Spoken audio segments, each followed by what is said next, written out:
There's a certain charm in simplicity. There's power in it too. As a lifelong Android user, I typically prefer the myriad and the motley, but over my last 168 hours with the iPhone 14 Pro Max, that Apple magic undeniably allured me in ways that made me realize that this is not simply tech, but a lifestyle. Hey there everybody, welcome back to DV Tech. It is awesome to see all of you guys here again. If you are new to the channel, my name is Dave and I do tech reviews here, and I've been living my life this last week with the iPhone 14 Pro Max. And so before we even start the review, I just want to be super transparent and honest with you guys about what you're getting. What you're not going to be getting here is the review experience of someone coming from like a 13 Pro and Pro Max, using that for a year and then coming over to the 14 Pro Max.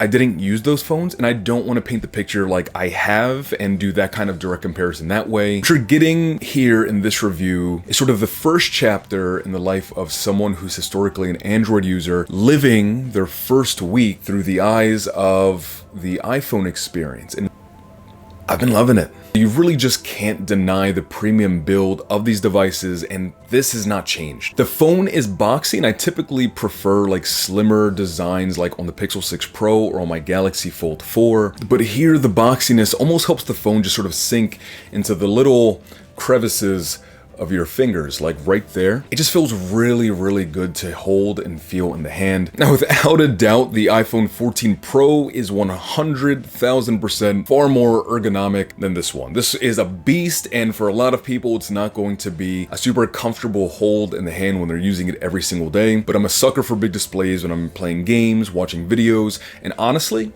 that super nice one-handed mode is super duper handy, and I've been using that pretty often whenever I need to get to specifically like the notification shade for something. I don't have to like super stretch my hand all the way up to the top of the display, and everything is then within grasp. Is it technically one more step I need to use that maybe someone on the iPhone 14 Pro doesn't have to? Yes. Am I okay with it?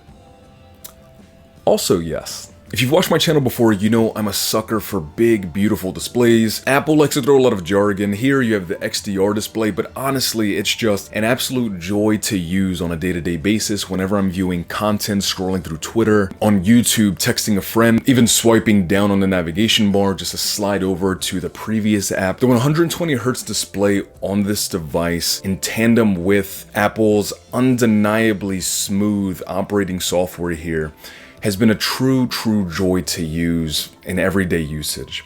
Even including gaming, opening games on this is incredibly fast. Playing Lord of Heroes, Punishing Grey Raven, even playing Genshin Impact on this phone on pretty much max settings, everything here runs incredibly smooth. This thing's a powerhouse, and I'm a huge phone gamer, and so in that way, this complements what I like to do on a phone incredibly well. Fitting into my lifestyle, I'm a licensed therapist, and I've talked about this in my Fold 4 review. I'm constantly listening to different podcasts and audiobooks with different psychologists and psychiatrists, just in terms of looking at different diagnoses, what research is up to date there, also looking at theoretical orientations, the best ways to implement those things with different diagnoses, different techniques.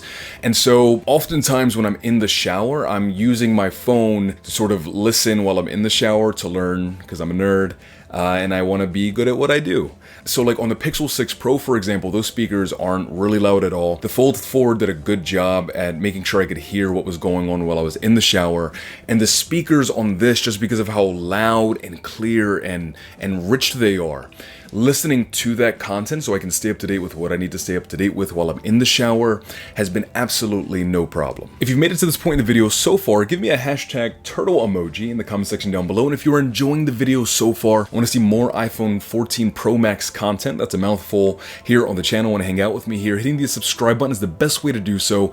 And honestly, a thumbs up goes a long way to helping me out here on the channel, so that way I can continue doing more of this stuff for you guys. I've been enjoying it, and I'm going to let you back to the video now because I'm taking up too much of your time talking about turtles and phones and thumbs and buttons. Enjoy. The thing that stood out to me the most, although there has been some buggy software on iOS 16 in terms of like some apps closing, like the camera app, in one instance my browser, but outside of that, the simplicity here of iOS is something that's really spoken to me. Typically on Android phones, I enjoy that I can do all of the multitasking that I want to do, right? Like on my Fold 4, for example, I can literally have 3 applications split on the screen at the same time with multiple bubble windows open, and I love that, and it's amazing for me in terms of my lifestyle and work productivity. But I can't lie that there's something about the simplicity here on the iPhone 14 Pro Max that really just speaks to me. Everything is clean, everything is very streamlined, and there isn't really clutter outside of the home screen if you don't organize that. Everything here is just, you point and go. And I've really loved it, and I truly see the allure of the iOS experience. And I just want it to be noted that I do appreciate that in my time using that. Alright, so Dynamic Island is 100% a software gimmick. There are other Android companies that have actually already implemented software to replicate Dynamic Island, and it works functionally the same. But that being said, I've really been enjoying it here. It's almost sort of like your phone is interacting with you, and it's kind of like you have a little buddy on a little island, so to speak, on the top of your screen that's always sort of just holding information for you and is always like, hey, if you need me, I'm here and I can do this for you and do that for you. Kind of like your own personal butler, but on a little island thing. So say, for example, if you're on Maps and you swipe away from Maps, that's going to stay at the top of the screen for you. Or saying, for like me, for example, listening to Spotify sometimes out loud in the house, if I swipe away from Spotify, I don't have to go back into the app to control it, and I don't have to pull down notification shade. I can just click on the little island and it lets me skip a track, go back a track, pause my music. This works for clocks, for phone calls. So 100% a gimmick, but 100% a cool one. And I've really been enjoying it. Now, in terms of workflow, I mean, airdropping from this to my iPad Pro, which I edit all of my content on the channel on, I think I said that right. Having Android phones historically transferring files to the iPad sometimes was just, it was a pain in the butt. It just was. Here, transferring files is just like, it just pops over. And I've been loving that. And I wish I could do that on my Android devices, but I understand ecosystems. That, in terms of workflow, has been amazing and something that I don't want it to seem like I'm taking for granted, because it's been great. I know some people have had troubles with the always on display. A, I'm a fan of always on display. B, their always on display is more like it's just an always dim display. I know some people have said that on their channels also, I'm sure. Just want to reiterate, it is kind of just always dim, as opposed to just showing you like the information that you need to see, the way it's sort of implemented on Android devices. But I really like it here, and I haven't had too much trouble with that draining my battery the way other people have. Battery's awesome. To give you guys a use case example, my mom also has the iPhone 14 Pro Max. She got it in the purple. It is really nice. She wakes up at 4 in the morning to start her workout routine before she goes to work. She's on the treadmill for 30 minutes and is watching a video, typically on Netflix, for the entire 30 minutes that she's on the treadmill. After which she opens her workout app where they have like trainers in there showing you the workouts that you're doing for that day. And she's doing that for another like 20 to 30 minutes. Then she drives to her job. She has Spotify on there. She browses casually while she's at work sometimes, so she doesn't get in trouble. And on lunch, she'll watch another show while she's eating, listen to Spotify while she's in the office, come back home, and by like 10 p.m. at night, going from 4 a.m. to 10 p.m., she'll have like 50% battery life. And I think that's honestly all about I can say in terms of the battery life usage, in terms of like someone who works a normal 9 to 5 and is wondering how that's going to fit into their lifestyle. The battery here has been nothing short of awesome. And for myself also, and I'm probably a heavier user in terms of gaming, so typically by the end of my day, I'm getting closer to about 30 to 40%, but still, I mean, the battery life here is awesome. Now, in terms of cameras, I've seen in previous iterations, again, family and friends, their cameras on their iPhones. iPhone just always produces very, very good, crisp images. The 14 Pro Max, man, is an absolute beast.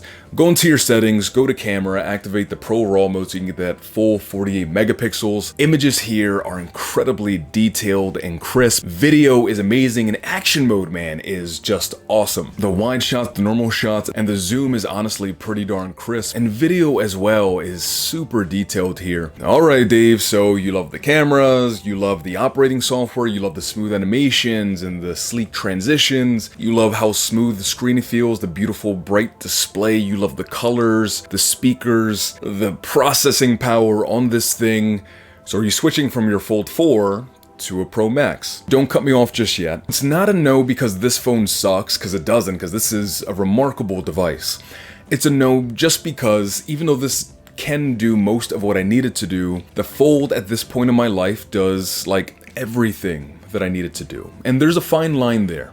So if you're looking for an iPhone and you don't need all of the stuff that I need a Fold for, again, you can click that button right up here, then this is an awesome device, and I can understand why someone would choose this over, say, like the Galaxy S22 series, or maybe even like a Pixel 6 Pro. Even though I do love that phone, I see the allure here. And so if you're going to be picking this up and you're wondering if this is the device for you, take that 14-day trial period and see how this fits and accentuates your specific lifestyle. And that's really the biggest thing. Now, there's still going to be a lot of iPhone 14 Pro Max content coming here to the channel, so if you're looking forward to more of that, hit the subscribe button. It's the best way to stay up to date with what I am doing next and hang out with me here on the channel. And let me know in the comment section down below what kind of stuff you guys want to see about the 14 Pro Max, because it's a fun device to use. Even though it won't be my daily driver, it is really enjoyable to use. So let me know. Thank you guys so much again for stopping by and hanging out. I wish you a fantastic remainder of your day, afternoon, or night, depending on the time it is that you are watching this. And